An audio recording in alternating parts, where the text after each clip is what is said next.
My name is Sohail Akbar. I am an associate professor of still photography at the AJK Mass Communication Research Center, Jamia Millia Islamia.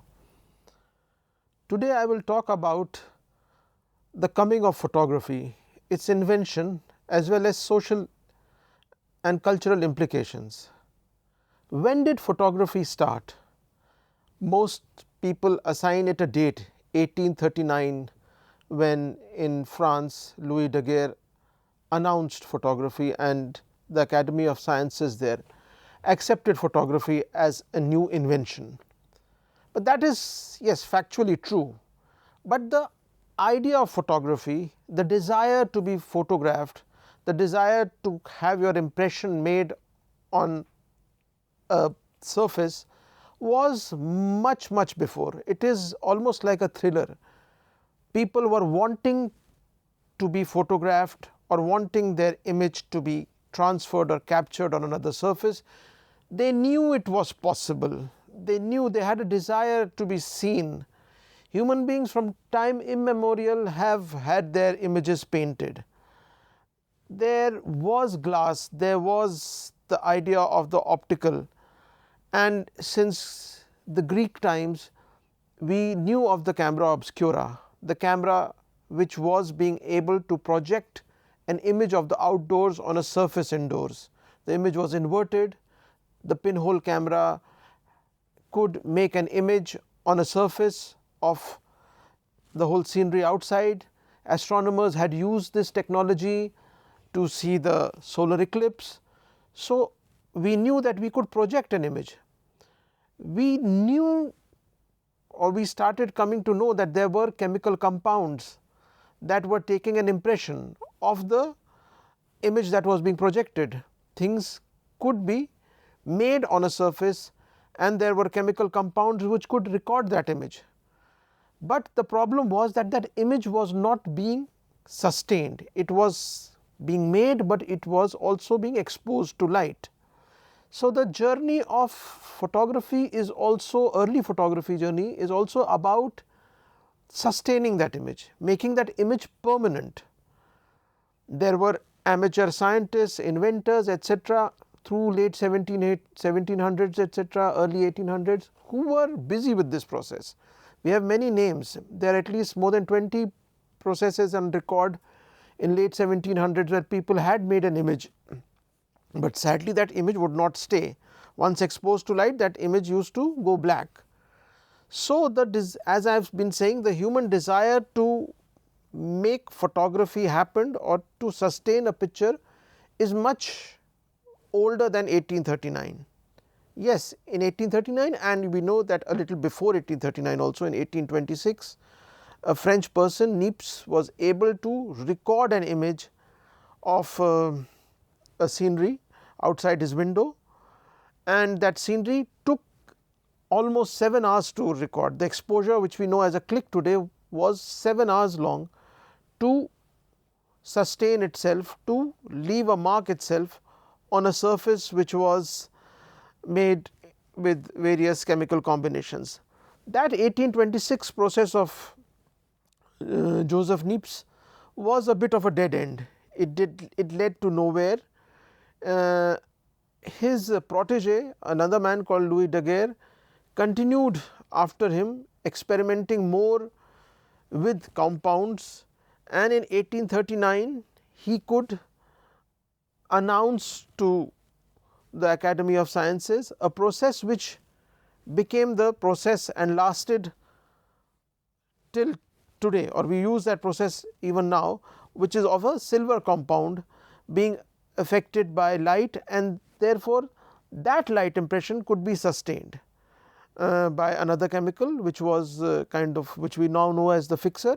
Simultaneously, almost simultaneously, the same invention was announced in England by a man called William Henry Fox Talbot, and his process was known as the calotype process. That process also was almost similar. So, till today there has been a rivalry between the French and the English people about who actually invented photography. I mean, since there is a kind of a 2-week difference between the French announcement, the world kind of accepts France, but as this story tells you that the invention was not just one big invention. There were many people, amateur scientists, hobbyists around the world who were trying to work out and had this immense desire to bring photography to find these chemicals who were creating or leaving an impression. 1839 onward starts this great new invention and story of photography, people's desire to be photographed or to be seen as they are, as an impression. It is a natural supplement or a natural progression to painting. Portrait painting was there. The people's desire to be painted as their own image was very much there, but that was a very slow and a rare process. It was an expensive process. So, right from the beginning we see that photography starts democratizing the process of image making. Image making, only the rich and the aristocrat could afford their portraits. Here with the camera available now, the multiplicity of image, the desire to be as a true likeness to be displayed becomes visible. Yes, here too it is a slow process where for the first 10 years only a very restricted few know how to make images are made, but the technology itself grows leaps and bounds. More amateurs come to know of photography. Photography is majorly patronized by the rulers. For India also it is very interesting because this is the time when the British are coming to India. Almost at the same time, within a year of its invention, photography is announced in Calcutta, which was then the capital of the British East India Company. There were people in Calcutta, studios came up which were announcing places where you could make the true likeness of yourself. What is interesting in photography is not just the invention, it is also how photography changes life. You must also realize that the 19th century is a century of many inventions. The motor car came, electricity came, there were other changes. The life was moving from a more agrarian feudal setup to a more mechanical setup. Factories were coming up in England and France, industrial revolution had happened. So, photography is one of the important inventions which is happening in conjunction with other inventions to make life more human centric, more people centric. So, there is an excitement, and that excitement leads to kind of change in lifestyle. As I mentioned, I mean the old feudal order is collapsing. Now mercantile capitalism is coming in, trade is growing. Countries like in England and France are discovering or colonizing new lands. They have to document the new land, its people, its topography. Photography becomes a tool from an amateur kind of a fascination to a tool of daily life, a tool that will facilitate the governance of places, of people. The photograph as a document becomes very important. So, it is this evolution of the camera, it is this evolution of the purpose of the use of the camera which also brings about social changes, which brings about changes in how people are living their lives. So, it is interesting to see that with the invention of the camera also starts travelling. Mind you, for its first 20-30 years, more than 20-30 years, the camera is a big bulky object on a tripod, almost like the TV camera in front of me. It is so the person who has to be photographed has to be travelled to the camera. It is not the camera of today that you can run around with it and click anywhere. So, with the bulky big camera, it is the studio kind of photography or even the location photography where the camera has to be perched, planted on a tripod. It is a slow process. It is also a process for the first few years, few decades, where the camera has to be sensitized at its location and processed right there. So, the whole idea of working with the camera is also very different. What happened as times progressed was the miniaturization of camera. The camera, once the camera starts becoming smaller, its reach increases. It does not only become smaller, its use also amongst people increases. People can now easily travel with it. Hobbyists try to take the camera on their tours to fascinating places. It becomes an appendage, a kind of a thing that you travel with when you go on a vacation. It becomes a tool which you start using when you are having birthday parties. It becomes a tool which when you are kind of entertaining yourself. So, from a serious, there is a serious use of the camera where the state uses the camera to record things, to a fun use where the now companies mushroom which are making cameras for the people. People are buying cameras and taking pictures, and by the time the 19th century ends, there is at least one big company that which we know of till now, Kodak, which has come up. A man called George Eastman in 1880s is the pioneer who is working towards miniaturizing the camera or using the camera as a commercial product. He is the one who makes the roll film. Earlier the film, the recording medium is like a plate.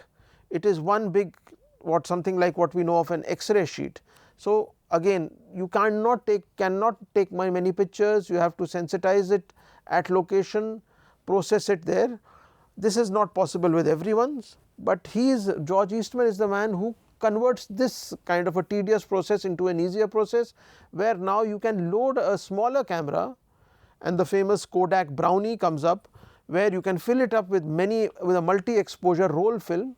It is a plastic film. It is some sort of a rollable film which can bend. Earlier the films could not bend also, because the earlier medium was not plastic but it was glass. So, glass had to be in a plate form, but now in the roll form you have the plastic roll film, which you can fit into a smaller camera and make many exposures.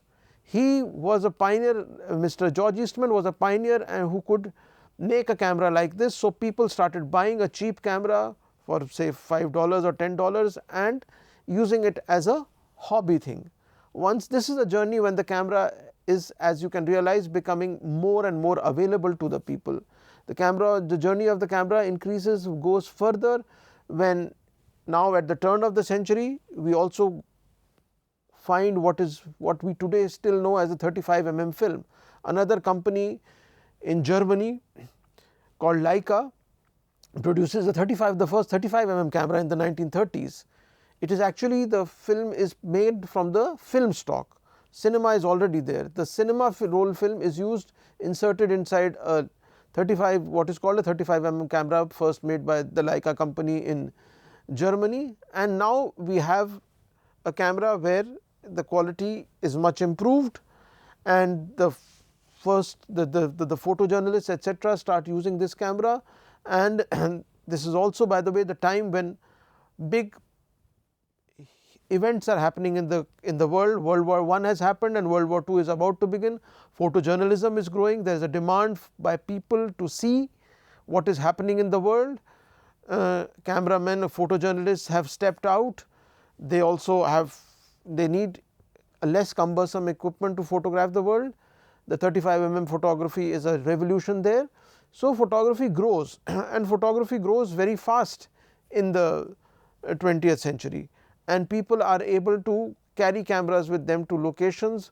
Professional photography at the same time becomes very prevalent. Glamour photography, fashion photography, these kind of genres are also coming up, because now the big help in the propagation of photography is not photography itself, it is the print culture, it is the visual culture. Magazines, newspapers etc. are now selling glossy magazines. Actually what they are actually known as the illustrated magazines, which carry many photographs. Mind you, early 20th century was also a period where television was non-existent. The main mass media was the newspaper, and the newspaper was a great boost to the camera, the photography still camera. Therefore, it is the golden age of the photographer. Photographers find space, photographers are invited to give pictures, and these illustrated magazines, which are numerous in the, especially in the Western world, use photographs to send out to us. Just imagine in today's world, the way when we check images on Instagram and Facebook and other online mediums, the early 20th century people are accessing images only through the illustrated magazines. So, therefore, photography is getting a major boost. In fact, there was a slump in photography with the coming of television. I mean, advertising moved from the illustrated magazine to television. So, therefore, the illustrated magazines actually around 1960s started dying off, because this was the beginning of the era of television. People in the television era were now more interested to see live TV, live happenings, and the moving image was taking over. But the impact of the still image continued and still is prevalent. We must not forget that photography is different from its predecessor painting because of its indexical quality. What is this indexical? Anything that leaves a trace is called indexical. Smoke is left after a fire, a fingerprint is left after we press against a surface. Similarly, light rays, when they strike us and go into a camera, they leave a photographic impression. There is a latent image, an image is created on the surface which we still can't see, but we can process that image and the image emerges. So, there is a true likeness which is there. You cannot deny that the event did not happen. It is a trace of yourself.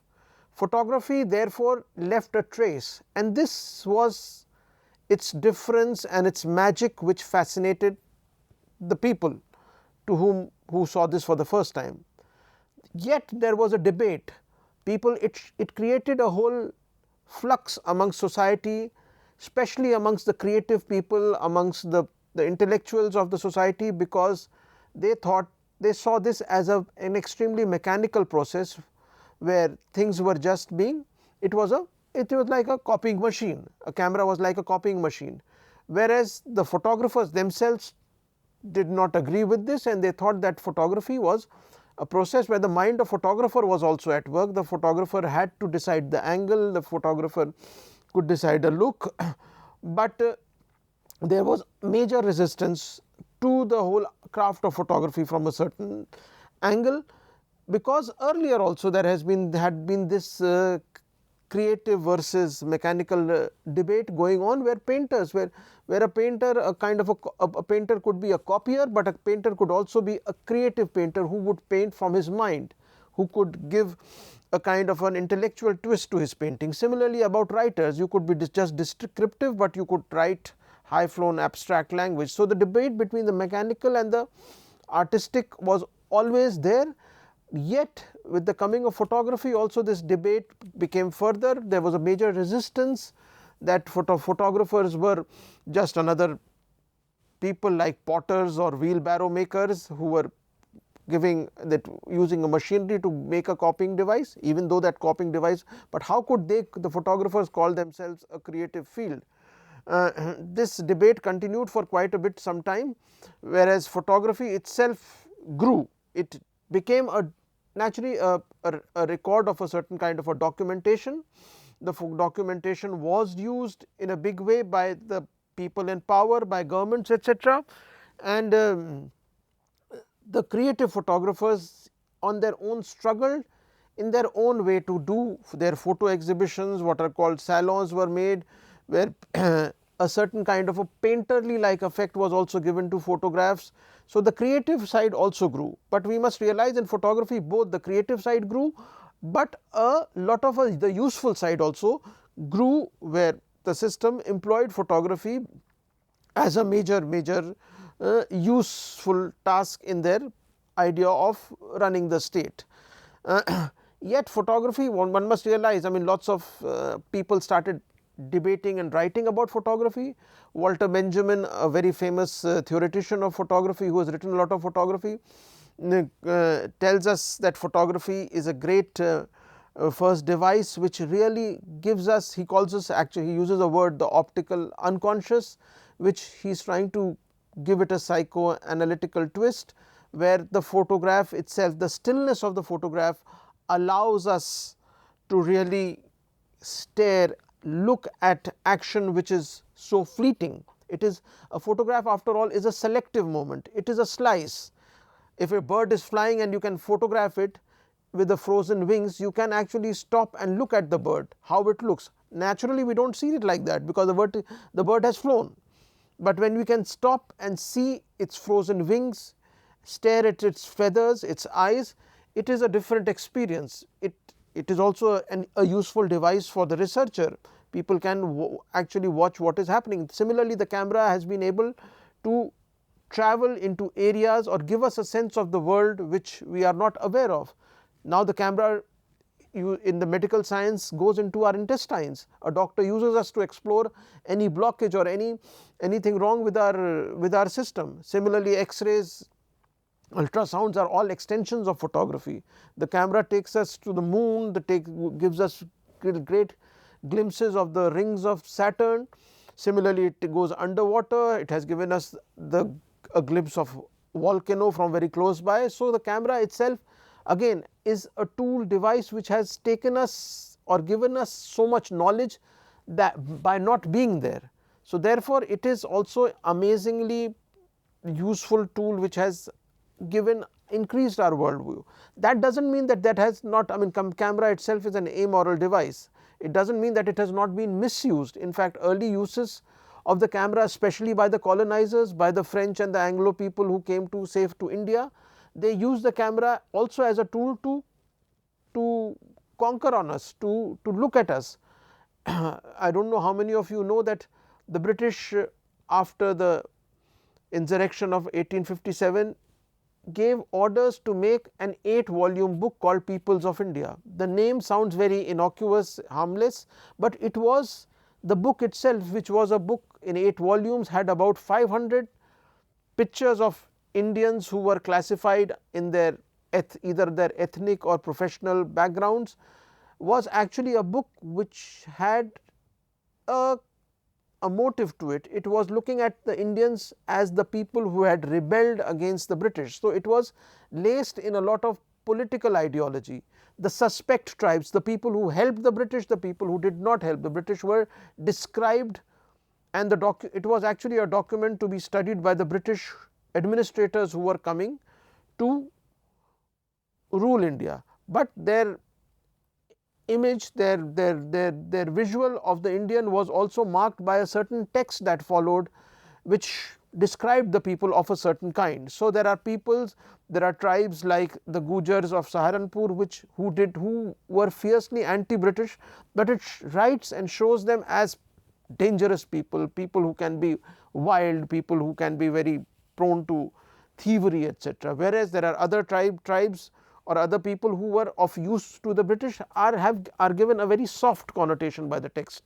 Here I come to this whole idea of how caption or text actually can divert our thinking of a certain image, or it can make us feel, it can take us into a drift where we can, that if we write a certain thing, we can start imagining things about a picture, especially about people, which may not be true, but since the text is supporting a certain marker, a certain cultural sign which is in the picture, we may believe it, and therefore it will reinforce that.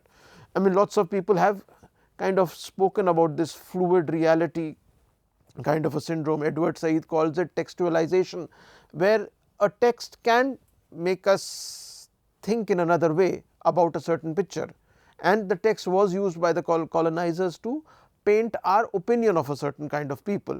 So it is interesting that even in India the British use photography as a tool of subjugation, and this carries on for many other people. Actually, though a photograph is a truth, lots of people say, is a document which you cannot deny or defy that this is not there, but the picture itself has been used, especially by anthropologists, by the colonial anthropologists, to show tribes and people of other countries as the inferior other. Though we give a lot of emphasis to the evolution of the camera, we must also wait and think that it is not just, when we say the camera, it is not just the mechanical device which is the camera, it is also the evolution of the recording medium, which is the film. When we, as I mentioned earlier, the film, the first image was made in 7 hours. The sensitivity of the photographic surface was so slow that it took 7 hours for an image to record. Today we take an image in a fraction of a second. So this whole process, so therefore photography was also had an interesting journey, because earlier photography was all slow photography. From 7 hours the time of or improvement, it took a couple of hours to make the picture, taking a process which was a few seconds.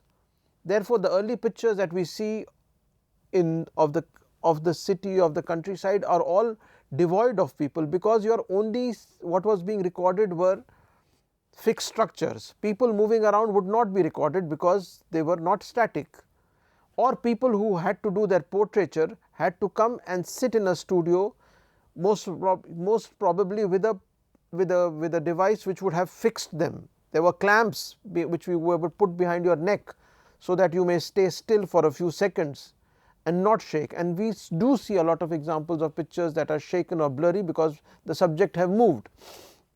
It is this gradual process and a scientific endeavor to improve the quality of film, or as we know as the sensitivity, or we know as the ISO of the film, that led to the ability of the camera to record more and more action. We know of later actions where the running horse is frozen, the famous Edward Maybridge experiment, where he can trigger the movement of his cameras in a way that the movement of the horse is also frozen in many steps.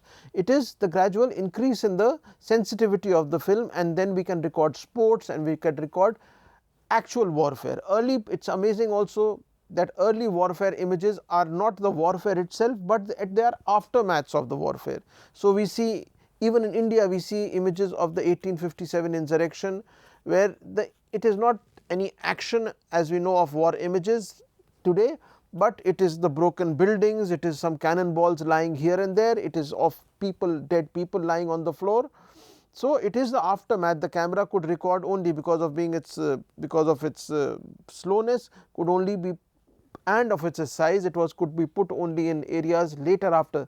It is one of the haziest first action image in India that I have come across is actually of Jallianwala Bagh massacre, which is 100 years old now, where somebody could have managed a movable handheld camera, and there are hazy images of people running helter and skelter. So it is this improvement of the quality of the image which is very important. And later then we have events of World War I and World War II, where we see action in the field, where we see the famous image of Robert Capa, of the Spanish soldier just being struck by the bullet and falling off, is an interesting example. And therefore Capa says this is, I think, the 1930s or late 1920s, that if you are not close enough, you are not good enough, and he gets an image of a soldier who has just been struck by a bullet and is falling back. So we have to keep in mind the improvement in the quality of, or the speed of the film to create fast action pictures. Photography's first interaction with human being was naturally of the portraiture, and then gradually of the sort of recording events, and certain genres like photojournalism or early photo documentation became very important. It is interesting to note here that though we were being able to record interesting political events like the American Civil War or this 1857 War of Independence as we call it in India, but we were not being able to print it on paper because the technology to print was not available. The technology, we had the camera technology, but the printed picture could not be. So it is very interesting for our viewers to know that these pictures were actually a kind of a photo engraving of the picture was transferred on the newspaper, and below the paint, the engraving, which almost looked like a sketch, it was written that this picture has been made from a photograph that we have received of the event. So it was actually copying, physically copying, or making a sketch or a litho or an engraving of a picture of a photograph and printing it on the newspaper. The screen, the kind of the printing, what really revolutionized the newspaper was the ability in as late as 1890s, where one could transform or transfer the actual photograph onto the newspaper. Then the photography, some quality naturally was lost, but the photograph could be transferred on the newspaper and the newspaper could but early 20 to 30 years we were able to only see a sketch representation of the early photograph on newspapers and not the actual photograph. So today I gave you a overview of invention of photography, its coming into our society, both its technical advancement as well as its impact on our people, its culture, how human beings interacted with photography, and how photography grew into becoming a mass medium. I hope you enjoyed my lecture. Hope to see you again.